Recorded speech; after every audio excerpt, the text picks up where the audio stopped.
천미예수님, 오늘은 성 스테파노 순교자 축일입니다. 성부와 성자와 성령의 이름으로 아멘. 스테파노 성인은 우리 가톨릭의 첫 번째 순교자라고 하죠. 예수님 성탄 다음에 바로 순교자 축일이 나오는 이유는 어쩌면 기쁨과 순교, 십자가와 부활은 뗄래야 뗄 수 없는 것이기 때문에 그런 것 같아요. 그래서 복음보다는 순교하는 요 장면이 훨씬 더 우리에게 맞을 수가 있겠죠. 스테파노는 은총과 능력이 충만해서 백성 가운데서 큰 이적과 표징들을 일으키고 있었죠.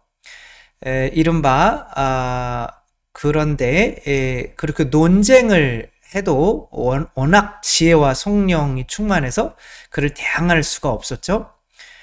질투심을 굉장히 유발시켜서 이제 죽음에 가까워지고 있는 현상인 거고요.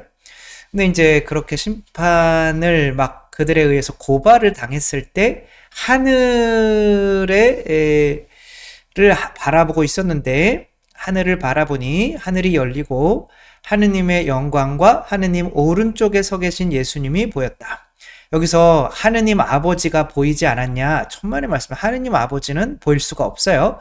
하느님의 영광은 뭐랄까? 타볼산에서 예수님이 계실 때 아버지를 봤나요? 구름이 덮였죠. 그 구름을 영광이라고 생각하면 되는 거죠. 그러니까 존재는 있긴 한데 그것을 드러내 보여줄 수 있는 영광, 성령님이라고 해도 되죠.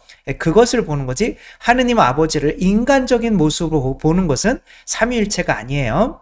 어쨌거나 마지막 순간에 하느님께서 삼위일체를 보여주셔요. 삼위일체를 보여주신다는 것은 사랑의 원리를 보여주신다는 거죠. 그러니까 사랑이라는 거를 부모의 사랑이 삼위일체죠. 아버지, 어머니, 그 안에 이제 사랑이 주고받는 것을 통해서 우리에게 사랑이 오는 거죠. 그러니까 부모를 본다라고 하는 건 부모의 사랑을 본다는 거고, 부모의 사랑을 보면 아이는 나도 부모처럼 할 수 있구나 라고 해서 새로운 더 높은 존재로 태어나게 되는 거죠. 그렇게 스테파노가 그렇게 하느님의 삼위일체를 보니까 이들이 귀를 막으면서 네가 무슨 뭐 그러며 이제 나가서 돌을 던져서 죽이죠. 그때 스테파노는 주 예수님 제 영을 받아주십시오 라고 기도를 하지만 또한 스테파노는 저들의 잘못을 저들에게 지우지 마십시오 라고 예수님께서 십자가에 못 박히실 때의 어떤 자비로운 모습까지도 보여주는 거죠. 여기에서는 정의는 뭐 천국과 지옥, 하느님이 정의로우니까 천국과 지옥으로 나눈다. 근데 하느님이 자비로우신 분인데 사람을 만들어 놓고 지옥으로 보낼 수 있냐. 그래서 정의와 자비는 왠지 함께하지 않는 것처럼 생각을 할 수가 있는데, 오늘은 이 정의가 오히려 정의를 가지지 못한 사람이 자비로울 수도 없다. 그 정의와 자비는 자비로우려면 정의로워야 된다 라는 거를 한번 이해해 보려고 하는 건데, 저도 잘 이해를 못하니까 당연히 어렵겠죠. 그렇지만 끄지 마시고 끝까지 한번 보시면 그래도 자, 이 바리사이 율법학자들, 이스라엘의 지도자들은 정의롭다고 생각했어요, 본인들이.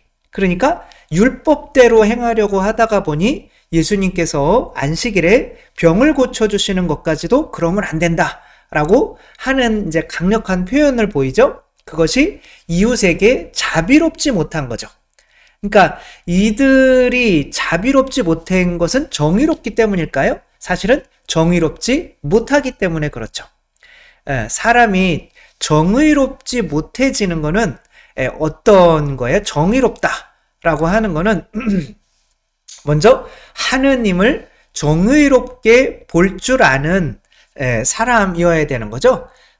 내가 다른 사람에게 정의롭지 못하게 되는 거는 하느님을 정의롭지 못한 분으로 여기기 때문에 그런 거죠. 오은영 박사의 뭐 이런 내용이 있죠. 아이들이 누나가 있는데 동생 둘을 입양 보내버려. 아주 싫어 죽겠어? 라고 이렇게 이야기를 해요. 자비롭지 못하죠. 그것은 부모님이 나에게 충분히 사랑을 주지 못했어. 동생들에게 더 많은 사랑을 줬어. 라고 생각하기 때문에 그런 거죠. 이 아이와 둘째 동생은 2살 터울이야. 그러니까 어떻게 돼요? 1살 때 임신했겠죠.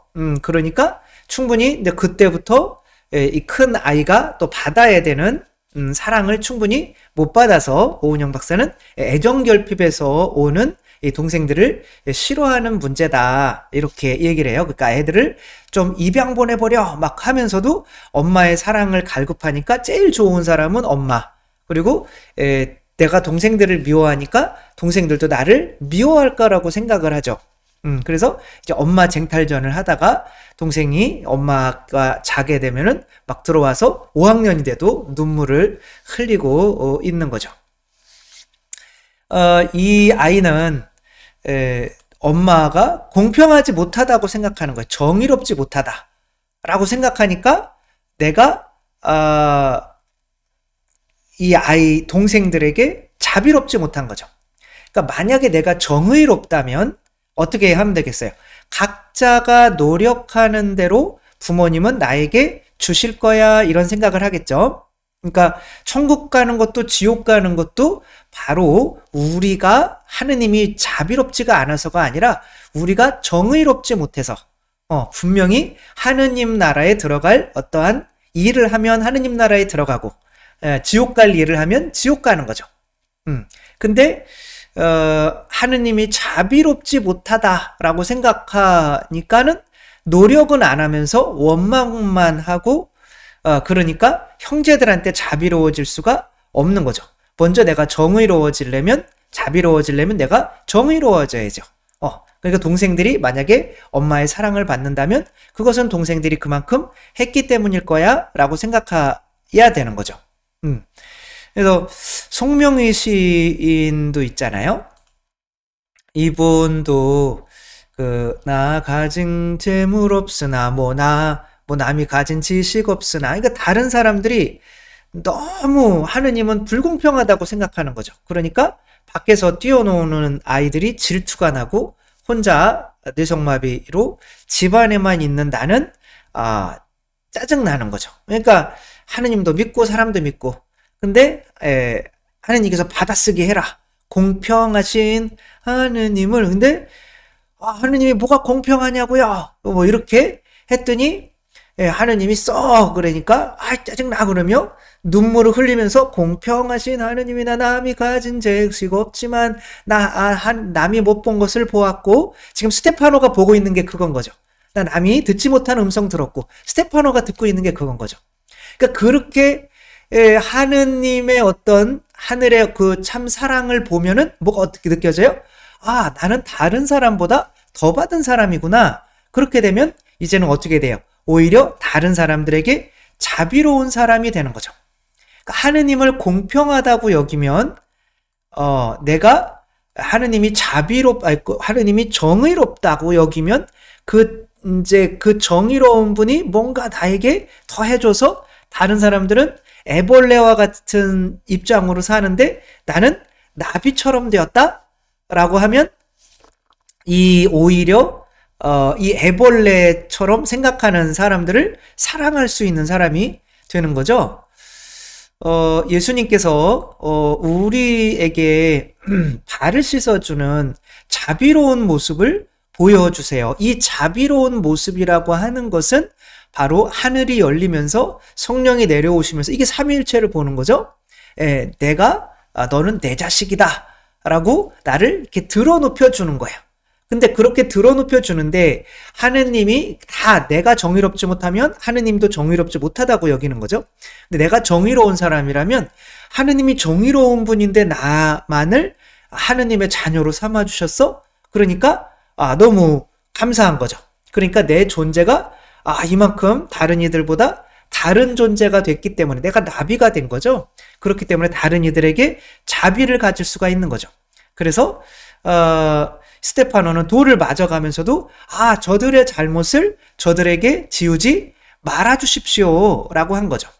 여기서 솔루션이 뭐냐면 이 아이에게 그냥 문자로 말을 하는 거는 부끄러워하고 하니까 본인이 그렇게 동생들을 질투하는 게 좀 잘못된 걸 알죠. 그러니까 말은 안 하려고 하는, 코끼리 걔랑 말을 시키려고 하는데 안 해. 그러니까 문자로 하니까 이제 대답을 해주는 거죠. 그러니까 이제 엄마가 문자로 계속 나는 너를 사랑한단다, 이해 주지 못해서 미안하고 뭐 그렇게 하며 되는데, 저는 그런 솔루션은 순간적이라고 생각해요. 이 아이가 부모의 사랑을 보여줘야죠.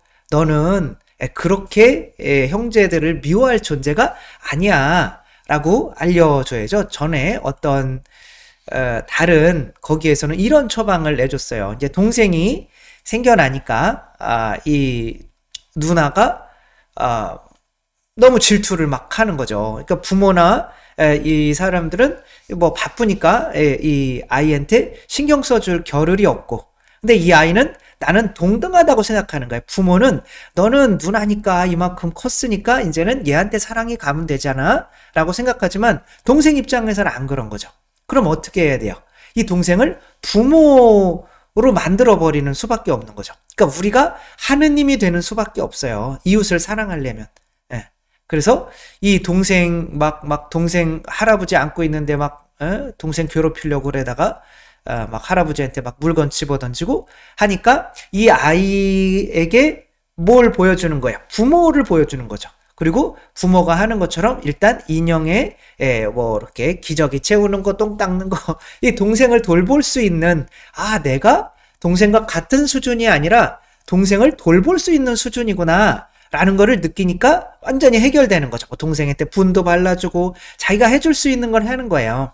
그러니까 같은 존재가 아니라고 이렇게 여기게 만드는 거죠. 동물들에게 자비를 가지려면 같은 동물이 되면 안 되고 인간이 돼야 되죠. 인간이 되려면 이 아담은 삼위일체 하느님으로부터 너는 그런 존재 아니야 라는 것을 받아야만 하는 거죠. 그게 하늘이 열리면서 이 하느님께서 하느님의 영광과 그 오른편에 계신 또 어떤 예수님을 보는 그런 것을 체험하는 거죠. 우리는 언제 이런 걸 체험해요? 보라 하잖아요. 그렇죠? 보라, 하느님의 어린 양, 하느님의 영광과 그분이 오른편에 앉아 계신 것을 보는 거죠. 이것을 통해서 너희는 이 세상 존재가 아니야, 다른 존재야, 너희는 죽었고 이제는 그리스도가 된 존재야 라는 것을 이제 성체를 통해서 믿으면 우리가 다른 사람, 나를 십자가에 못 박는 다른 사람들까지 사랑하게 되는 거죠. 그러니까 하느님이 정의로우신 분인데 나에게 성체를 주셔요. 그러면 너 어떻게, 하느님이 정의로우신 분인데 나에게 당신의 살과 피를 내어주시면서 나를 하느님으로 만들어주셨어요. 그러면 내가 하느님께 너무 고맙고 또 다른 사람들에게는 너무 미안해서, 근데 이제 그렇게 혼자 또 나는 죽었습니다, 나는 그리스도입니다 이렇게 하다 보면 세상 사람들이 당연히 너만 잘났냐, 우린 짐승이고 너는 사람이야, 이렇게 하니까 박해를 받을 수밖에 없어요. 그렇지만 그 박해를 받더라도 이 애벌레들이 나비한테 뭐라고 그러는 거, 그렇다고 해서 불쌍해 보이잖아요. 그렇죠? 그러니까 저도 뭐 어차피 이 강론이 잘 안 될 것 같기는 했었어요. 처음에 시작할 때 정리가 안 돼가지고. 그런데 정의와 자비는 같이 가는 거다. 하느님이 자비롭지 못하다고 정의롭지 못하다고 여기면은 내가 다른 사람에게 은총을 받아도, 내가 아무리 사랑을 받아도 이제 부모가, 하느님이 불공평하다라고 여기면은 내 형제들에게 자비로울 수가 없다, 정의로울 수가 없다, 받은 것만큼 줄 수가 없다 하는 거죠. 그래서 정의와 자비는 하나다. 그래서 순교라고 하는 거는 정의와 자비가 서로 입맞추는 거다. 하느님은 정의로우신 분인데 내가 그렇게 정의롭다고 여겨야 내가 정의로운 사람은 어떻게 해요? 내가 하는 만큼 보상이 온다고 여기는 거죠. 그만큼 노력을 해서 내가 정의롭기 때문에 그만큼 노력을 해서 또 하느님도 정의롭게 보기 때문에 그만큼 많은 은혜를 받는 거죠. 그리고 그 은혜라는 것이 하늘이 열리는 거예요. 땅과 하늘, 나를 들여 높여주는 거기 때문에 그렇게 정의를 가지면 노력해서 내가 이 수준이 높아졌다고는 것을 믿을 수밖에 없고, 그러면 세상에 박해를 받을 수밖에 없고, 그러면 박해를 받더라도 내가 수준이 높아져 있기 때문에 그 정의로우신 분이 나를 들어 높여준 그것에 너무 감사해서 다른 사람에게도 자비로운 사람이 될 수 있다. 십자가 못 박히면서도 저들이 하는 일을 모릅니다 라고 그들을 용서할 수가 있다. 그래서 정리가 안 됐지만 아무튼 정의와 자비는 같이 가는 거다. 다른 사람에게 무자비한 사람은 정의롭지도 못해서 내가 하느님의 사랑을 받기 위해서 노력하지도 않는 사람이다 라는 거 이제 함께 또 묵상해 봤으면 좋겠습니다. 주님께서 여러분과 함께 전능하신 천주 성부와 성자와 성령께서는 여기 모인 모든 이에게 축복을 내리시어 길이 머물게 하소서.